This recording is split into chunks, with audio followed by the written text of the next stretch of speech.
Okay, presenters, you know that we're up in front of people, but you got to know how to avoid the death of a presenter. There's things you need to stop doing.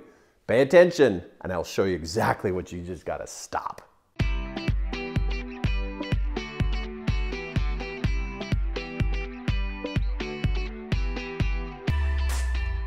So you love giving presentations?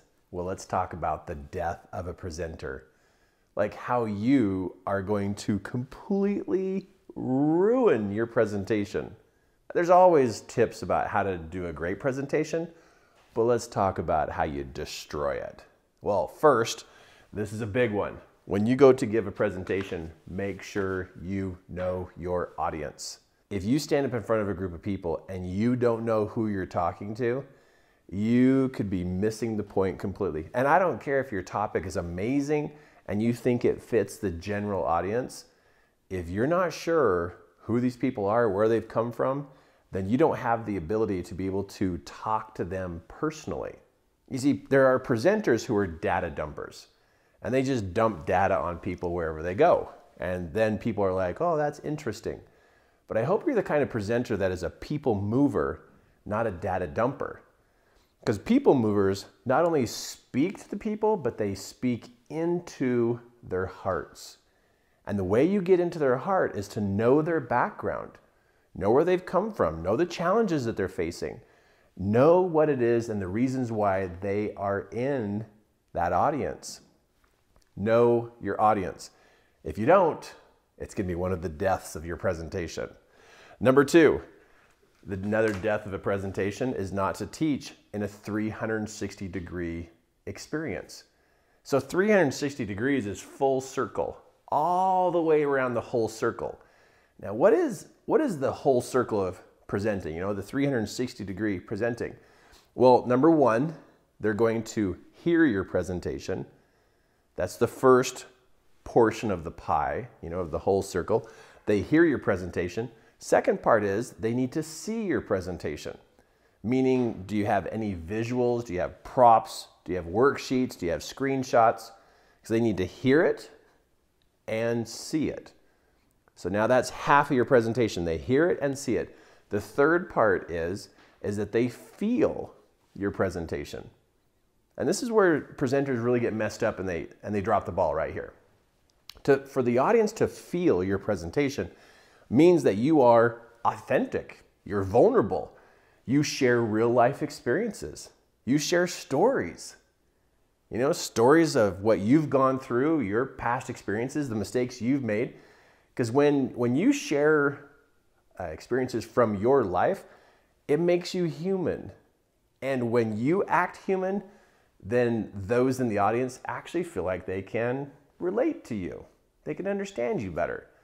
So they hear your presentation, they see your presentation, and now they can feel your presentation. So now we're about 3/4 the way through this 360-degree or whole circle presenting. The last part is where people fail in their presentations is at the end of the presentation, there's no steps. You know, you gave me a bunch of information, but what am I supposed to do with this now?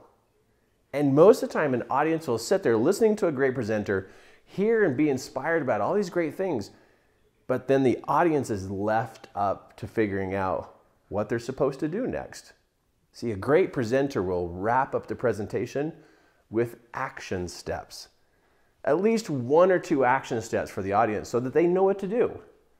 Not everyone knows how to condense information and put in an action formula. So as a presenter, to finish off that 360-degree experience, that whole circle experience, give them some action steps. Show them exactly what to do and share that with them, and then narrow it down to the one step that will make the biggest difference. Most people in your audience, if they have too many action steps, they maybe will get 1 step done.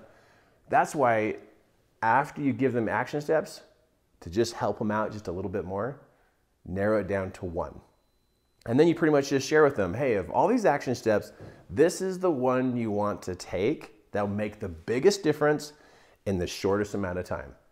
wow, your audience will just love you. And then you now have this really cool presentation you just did, and your presentation didn't die like other people's presentations died. Okay, the last one here is the actual invitation.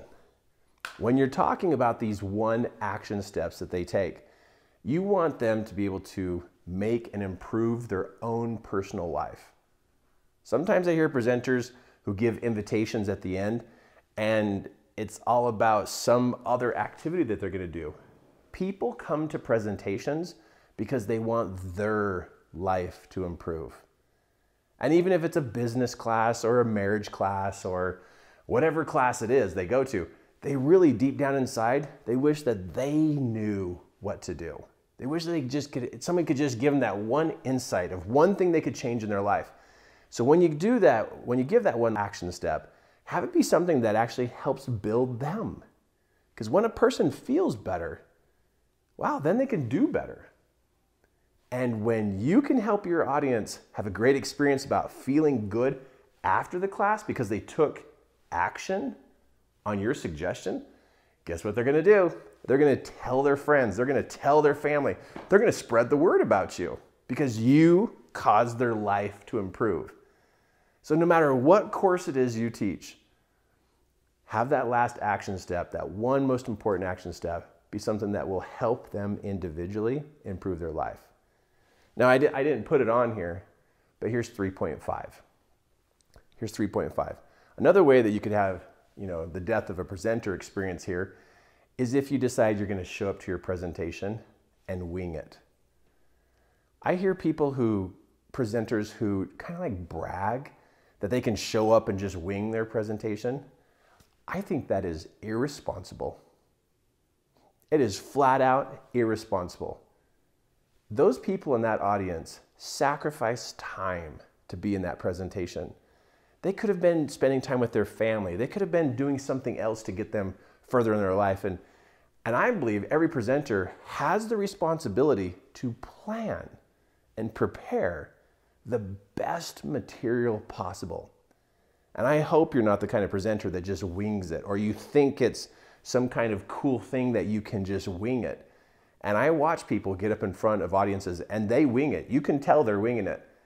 And I just sat there thinking, you know what? They think they're being cool and that they can go and wing it. But wow, as an audience, we can feel the disrespect. Really? You didn't plan? You didn't prepare? You didn't get to know us as an audience? You didn't teach us at the 360 degrees? You didn't give us our 1 action step. You just thought just winging it, that would be okay with us? And you see that with experienced presenters, that they just get up there and just wing it. But it's irresponsible.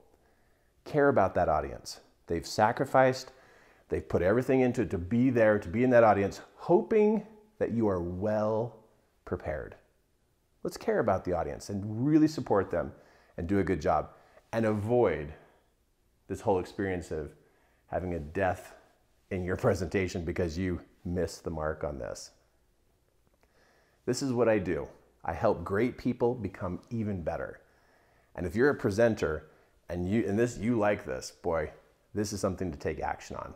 Now, before I go, I just want you to know, number 1, get to know your audience. And this is my suggestion for you on how to get to know your audience. When you are preparing for your presentation, this is going to sound pretty crazy, but this works so well. I write a letter to the audience. I want to personally connect heart to heart to this audience. Now, I don't send the letter. I just sit down on my laptop, I type a letter out, and I put, "Dear audience, hi, my name is Kirk Duncan." And I write a letter to the audience so that I can literally, from soul to soul, connect with this audience. And what it does is it helps me prepare myself in knowing this audience almost on a higher plane of a soul-to-soul connection. And on this one right here, when I write them a letter, I tell them what I'm going to teach them. I share with them everything that I'm planning on teaching them, and then I ask them a question. I ask them, how can I customize this so that you get the answers that you're looking for? Then I wait and I listen. and I listen. And then these ideas start to come to me. Literally as though the audience members heard this letter. And as a soul-to-soul connection at a higher plane, I start to get ideas coming to me. I type up those ideas. I start to listen to those ideas so I can customize that experience in that presentation. Now that is taking your presentation and taking it to a whole new level here. Just a whole new level. And what that does for me as a presenter is it helps me be more in tune and refined in connecting to that audience before I ever get there. Why wait till you get there to find that connection? When writing a letter to them in the time of preparing for that presentation, you can get super connected. Now that will boost you as a presenter. That'll take your presentations to a whole new level because now you literally are very, very, very connected to that audience before you even speak to them.